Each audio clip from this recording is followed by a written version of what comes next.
یعنی جس طریقے سے بہت سارے لوگ پھر اس پہ جی جی بالکل جی میں سمجھ ملوگ گیا، میں ہوئے سمجھ گیا ہیں کہ اسلام کی جو جی میں براڈ سمجھ گیا پرسپیکٹو میں ایک امیج منظری عام پہ آئی، چھوٹی چھوٹی، تو آپ سمجھ سکتے ہیں کہ یہ بات میری جان ہے، اس کو پرپز کیوں نہ بنائے، یا اس کو ہم مینز ہی کیوں کہے، کیوں پھر امت دیکھیے مسلمہ میں کا آپ ایک کو ایک بات بہت بڑا بتاؤں گا، اف طبقہ، یو ول گو، ایک بہت بڑا پوٹینشل، جی جی بہت بڑا پوٹینشل، بردر بہت بڑا تھینک یو طبقہ فار ہے دس جو کوشچن. برین ڈرین، ایون کہ برین ڈرین بدزن ہے، وہ کوششیں نہیں کرتے ہیں، اسٹرائیو نہیں کرتے ہیں، حالانکہ ہم اپنے مسلکوں پہ بہت اچھے سے ہیں، ہمیں کوئی پرابلم نہیں ہے، دنیا انسانیت دیکھ بھی رہی ہے ایز اے اسپیکٹیٹر، مگر براڈلی اگر ہم چھوٹی چھوٹی چیزوں کو یہاں پہ چھوٹی چھوٹی چیزوں پہ کمپرومائز کرے، چھوٹی چھوٹی مائکرو ایشوز کو چھوڑ دے، لیکن اسلام کے اس براڈ پرسپیکٹو کو پرپز بنائے، جو کہ سیرت کے کٹھن مراحل ہمیں سمجھاتے ہیں کہ پیغمبر ہم پہلے بھی سہمت نہیں ہوئے، پھر بھی سہمت نہیں ہوئے، پھر بھی سہمت نہیں، جب تک کہ وہ خواب شرمندہ تعبیر نہیں ہوا، جس کی مثالیں آج بھی 1450 سال گزرنے کے بعد ہم دے رہے ہیں. ٹھیک ہے جی جی بردر، میں اگر ایسا ہوتا ہے تو ہمارے لیے خوش قسمتی کی بات ہے، لیکن we have a order in اسلام. تو سب سے پہلی چیز جو ہوتی ہے وہ تعلیم کی ہوتی ہے، تعلیم کے بعد تربیت ہوتی ہے، تربیت کے بعد معاشرت وجود میں آتی ہے، معاشرت کے بعد ایک تہذیب وجود میں آتی ہے، پھر اس تہذیب کی حفاظت کے لیے، سیف گارڈ کے لیے ایک ریاست کا قیام کیا جاتا ہے.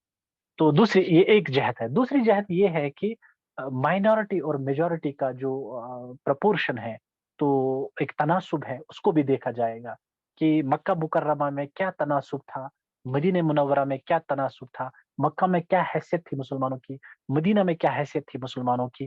دوسری بات یہ ہے کہ اگر ہم اس کو آپ کے I am respecting your emotions and sentiments and I am respecting your جو آپ کی فیلنگس ہے with regards to this thing, تو لیکن ہمیں یہ چیزیں بھی غور دیکھتی ہیں کہ کہاں کیا کچھ ہو سکتا ہے، کیا نہیں ہو سکتا ہے. اگر ہم اسٹیٹ بالکل ہونی چاہیے، لیکن ایک بات، ایک طرف یہ آپ جو مسئلے کی منافرت کا کہہ رہے ہیں یہ بالکل صحیح ہے، تو لیکن اس سے ہم تھوڑا اسکالرلی مینر میں تھوڑا اوپر جائیں گے تو ان کو چھوڑیں گے.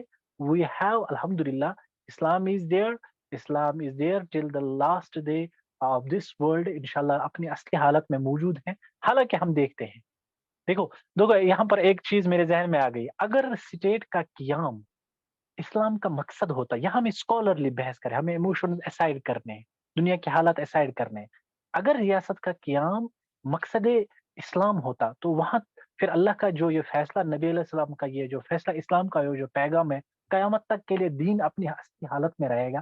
تو دنیا میں آج کون سی اسٹیٹ ہے؟ Islamic state. تو اس کا مطلب یہ ہے کہ اسٹیٹ ایک ضرورت ہے، ہونی چاہیے، تگودو ہونی چاہیے، بٹ یہ اسلام نہیں ہے. تو میں آپ کو اس ڈس اپوائنٹمنٹ سے، اس نا امیدی سے باہر نکالنے کی کوشش کروں گا کہ جو امریکہ میں ہیں، جو یورپ میں ہیں، جو دوسرے ممالک میں ہیں، جو ہندوستان میں ہم رہ رہے ہیں، تو کیا ہم اسلام پہ قائم نہیں ہیں؟ الحمدللہ ہم بھی اسلام پہ قائم ہیں، آپ بھی ہو، وہ بھی ہے. لیکن یہ بات یہ ہے کہ کہاں ہو سکتی ہے قائم، کہاں نہیں ہو سکتی ہے. We should strive, we should fight for it, and we should do things so that we can achieve this landmark, we can establish a good state, we can establish this ideal state of the Prophet ﷺ, which we have been guided تاکہ ہم دنیا کے سامنے پیش کر سکیں. Recently ہمارے ایک نیبرنگ کنٹری میں آپ جانتے ہیں کہ قائم ہو گئی تھی، تو اس کو بعد میں کیا کچھ کیا گیا، اس کے بعد دوسری، اب اللہ تعالیٰ ان کا ساتھ دے تو دنیا کو ہم دکھائیں گے. بٹ ہونی چاہیے، آپ کی بات درست ہے، لیکن اس کے لیے پہلے افراد کی ضرورت ہے. تو آپ جانتے ہیں کہ ہمارا تعلق آج عمومی طور پر دین کے ساتھ کتنا مضبوط رہا ہے اور کتنا کمزور پڑ گیا ہے. تو ان حالات میں بہت مشکل ہے. لیکن آپ کی بات، دوسری بات یہ ہے کہ مسئلے کی منافرت، بالکل میں سمجھتا ہوں کہ یہ ساری چیزیں چھوڑنی چاہیے. اور اصل میں مسئلے کی منافرت کیوں ہوتی ہے؟ کیونکہ ہم اختلافات کی نوعیت کو نہیں سمجھتے. اختلافات کی نوعیت یہ ہے، کفر اور اسلام کا کیا اختلاف ہے، اس وقت ہمارا رویہ کیا ہونا چاہیے، اس وقت ہمارا فیلنگز کیا ہونی چاہیے، اس وقت ہمارا اپروچ کیا ہونا چاہیے. Second time difference. اس کے بعد اختلاف کی نوعیت ہوتی ہے ود مسلمز، تو پھر شیعہ سنی ہیں، اسی طرح سے پھر باقی معتزلہ ہیں، اسی طرح سے آج کے لٹرلسٹس اور ریشنلسٹس اور ٹریڈیشنلسٹس، اس کے بیچ میں کیا متجددین اور اور ٹریڈیشنلسٹ جو ہمارے اسکالر ان کے بیچ میں کیا تھا. تو اختلافات کی نوعیت ہم نہیں سمجھتے. ہر ایک اختلاف کو ایک ہی جگہ ایک ہی سطح پہ رکھ کے ہم پھر جو ہمارا رویہ غیر مطلب اسلام دشمن طاقتوں کے ساتھ ہونا چاہیے تھا وہ انفارچونیٹلی ہمارا مسلمانوں کے ساتھ اس لیے ہو رہا ہے کیونکہ ہم اختلافات کی نوعیت کو نہیں سمجھ پاتے ہیں. دوسری بات آداب اختلاف کی ہے تو یہ بھی ایک سپریٹ موضوع ہے. ہمارے آداب کیا ہونے چاہیے تو اس سے ہٹ کر ہماری ایک جو پروفیٹ علیہ الصلوۃ والسلام he was the universal prophet. He came with the universal message in the form of Quran, in the form of Hadith, and in the form of his blessed life, which is one of the miracles of the Prophet ﷺ, which we called as Sirat al-Nabi. اس وقت سب سے بڑی ضرورت یہی ہے کہ میں سمجھتا ہوں being student of the Islamic studies, being student of the Sirah studies, I reckon and I consider, I believe that we should consume our energy in the propagation of Sirat al-Nabi sallallahu alaihi wasallam. بلکہ قرآن کی کچھ صورتیں اور کچھ آیتیں جس سے نماز درست ہے اس سے پہلے قرآن کو یاد کرنے سے پہلے میں سمجھتا ہوں کہ ایک بچے کو آج کے جوان کو سیرت النبی سمجھنا چاہیے جس میں انفرادی زندگی بھی آتی ہے جس میں اجتماعی زندگی بھی آتی ہے جس میں صاحب کلام اور صاحب قرآن کی جو اجتماعی زندگی ہے اسٹیٹ آف مدینہ ہے یہ ساری چیزیں جب سمجھ میں آئے گی انشاءاللہ تعالی ہمارے جوان بھی آگے اپاسٹیسی سے ارتداد سے بچ جائیں گے. Thank you.